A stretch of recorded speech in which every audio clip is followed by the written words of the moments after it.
Salut à tous et bienvenue sur la chaîne. On se retrouve aujourd'hui pour une critique multiple où on va traiter du film Des mineurs, 20 ans d'écart et de Zero Dark Thirteen.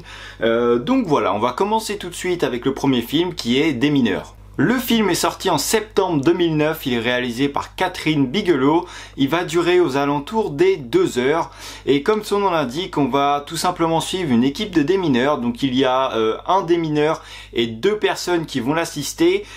2 réels de ce que j'ai pu comprendre dans l'histoire, tu as un réel démineur, les autres sont vraiment là pour le couvrir, pour le protéger, pour vraiment sécuriser l'intervention. Ils vont également travailler avec d'autres unités qui vont venir les renforcer puisque ça se passe en Irak. Et donc voilà, on va pouvoir assister à une guerre qui est beaucoup plus moderne.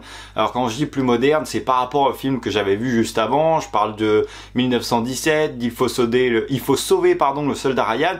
Tout ça c'est des guerres plus anciennes où ils sont beaucoup moins équipés. On a beaucoup moins de gadgets comme on peut avoir maintenant et donc c'était assez sympa de voir quelque chose de nouveau. Un changement aussi qu'on peut voir par rapport à d'autres films, c'est que par exemple je vais prendre 1917, pendant tout le film il a un objectif, il a une mission à réaliser et s'il n'atteint pas son objectif ça va avoir de graves conséquences. Alors que là je trouve qu'on va plutôt les suivre dans leur quotidien. La seule chose qui va rythmer le film, c'est pendant tout le film tu as les jours qui leur restent avant d'être relevés par les prochaines personnes qui vont prendre leur place. Mais voilà, sinon tu ne sais pas vraiment ce qu'ils doivent faire, à part déminer des bombes bien sûr quand on les appelle. Mais voilà, c'est plus un train-train quotidien que un objectif, une seule mission à remplir. Et c'est pas pour ça que tu vas t'ennuyer. Au contraire, je trouve que il n'y a pas énormément d'action comme tu pourrais voir dans d'autres sets de films. Il n'y a pas d'énormes scènes de bagarre ou quoi que ce soit, mais je trouve que c'est pas ça qui va faire que le film est lent. Au contraire, t'es maintenu en haleine tout le temps avec une certaine angoisse quand il va faire ses missions. Tu sais jamais si ça va exploser. T'as toujours des civils qui sont tout autour. Tu sais jamais s'il y en a un qui a pas le détonateur caché qui va l'enclencher. Tu sais pas s'ils vont attaquer les militaires. Donc je trouve que pendant tout le film, pendant les 2 heures, tu es vraiment maintenu en un stress permanent à te demander ce qui va se passer. Tu ne sais jamais, voilà, comme je viens de le dire, ce qui va se passer. Et donc c'est tellement pas prévisible que ça va remplacer le rythme très soutenu que peuvent avoir certains films. Et donc voilà, ça a vraiment bien fonctionné, que ça soit au niveau du rythme, au niveau de ce que ça raconte. Je trouve que le sujet des démineurs, c'est pas un sujet qu'on avait énormément traité jusque là. Donc c'est agréable de voir du renouveau. J'ai pas parlé des acteurs, mais on a Jeremy Renner et Anthony Mackie qui sont 2 acteurs bien connus pour leur rôle dans Marvel, pour Hawkeye et Œil de Faucon. Et le 3e acteur qu'on va retrouver, c'est Brian Gerarty, je pense que ça se dit comme ça. Mais voilà, ça c'est vraiment les 3 personnages que tu vas suivre tout au long du film. Le personnage principal, celui qui est joué par Jeremy Renner, le démineur, tu vas vraiment pouvoir t'apercevoir de tout ce que peut faire la guerre sur un homme. Tu vas carrément voir que le démineur est une tête brûlée. Dès le premier jour, il met tout le monde dans le bain. D'habitude, ils vont reconnaître le terrain avec un espèce de robot. Non, lui, il y va direct, il en a rien à péter. Et alors après, ça c'est une interprétation personnelle, mais je pense quand même que quand il est rentré la toute première fois dans l'armée, il n'était pas autant allumé, quoi. Il était beaucoup plus conventionnel. Et donc voilà, on va pouvoir voir tous les dégâts que fait la guerre sur les hommes. Et tu vas pouvoir aussi t'en apercevoir tout simplement quand en fin de mission, il va rentrer chez lui et que ça se passe pas forcément si bien. Tu vois qu'il est pas à l'aise, qu'il est plus dans son élément. Ça l'a tellement changé que voilà, sa maison c'est plus son élément et il va finir, c'est la fin, il va finir par repartir sur le terrain parce qu'il y a que là qui se sent bien et il y a que là qui se sent hostile. Voilà, il manque cruellement de démineurs et lui il en peut plus d'être chez lui, il va repartir. Donc pour conclure vite fait, c'est un film que je te recommande vraiment de voir si tu ne l'as pas vu. C'est vraiment super sympa. Ça traite de quelque chose qu'on ne voit pas habituellement. C'est assez différent de tout ce qu'on peut voir. C'est pas trop long. C'est vraiment rythmé par cette angoisse, ce stress qu'on te met en permanence. Donc voilà, c'est un film que je te conseille de voir. On va enchaîner avec 20 ans d'écart, un film réalisé par David Moreau qui est sorti en 2013.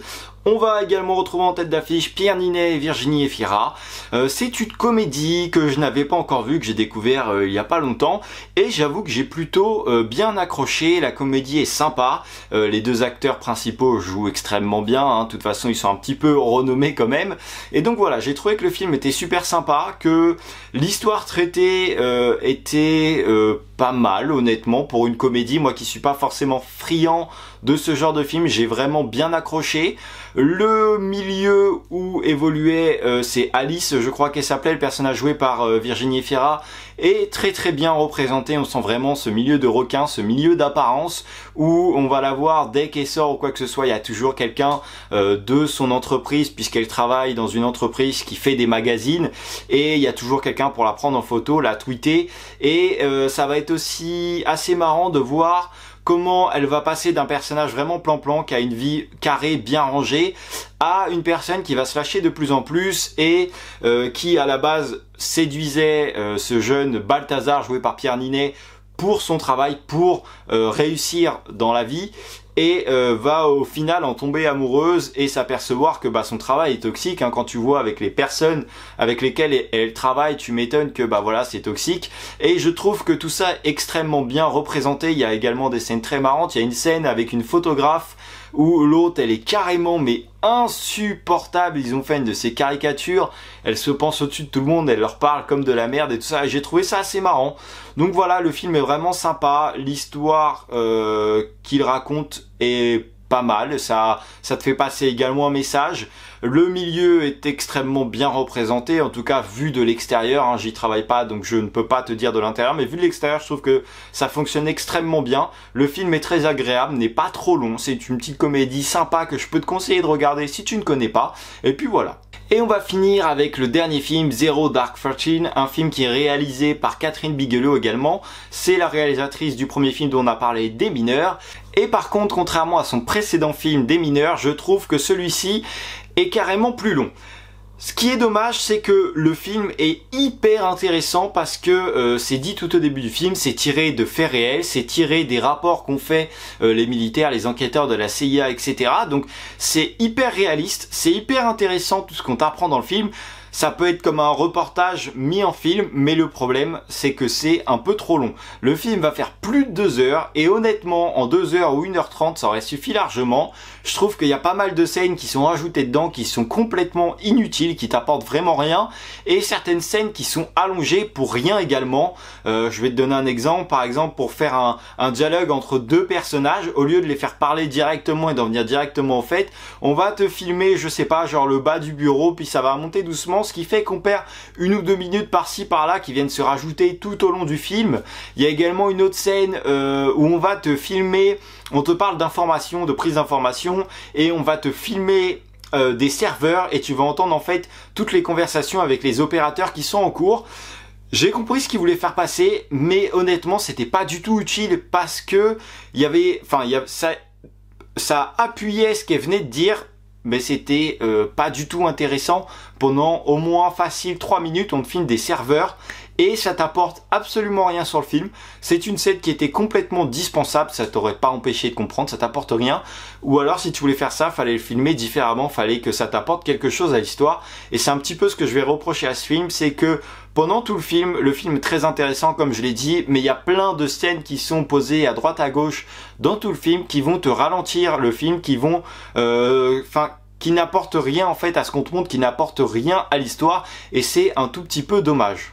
Donc pour parler un petit peu plus du film, le film va raconter la traque qu'il y a eu sur Ben Laden. Ça se passe 2 ans après les attentats qu'il y a eu le 11 septembre. Et donc j'ai vraiment aimé ce film qui est un petit peu dans le même style que Novembre, un petit peu plus long. Novembre était vraiment très rythmé. Et j'ai beaucoup aimé ce réalisme. Alors tu vas pas vraiment avoir de scène de grosse action à part l'assaut final. Mais autrement on va plus être sur de l'interrogatoire, sur de l'enquête, sur de la recherche. Les interrogatoires, ce que j'ai aimé, c'est qu'on te montre un aspect beaucoup plus réaliste et moderne. Ça va pas être les interrogatoires comme tu pourrais voir, alors je vais te dire une connerie, mais genre dans un gros film de bourrin où on va lui mettre des tartes en permanence. C'est un interrogatoire qui est beaucoup plus psychologique, qui est beaucoup plus traumatisant et je l'ai ressenti en tant que spectateur. Donc ça, j'ai beaucoup aimé cette façon dont on les traitait. Donc voilà, j'ai beaucoup apprécié ce fait que ça soit vraiment très réaliste, vraiment traumatisant pour le spectateur. Je me suis senti un petit peu dérangé pendant les scènes d'interrogatoire et j'ai beaucoup apprécié.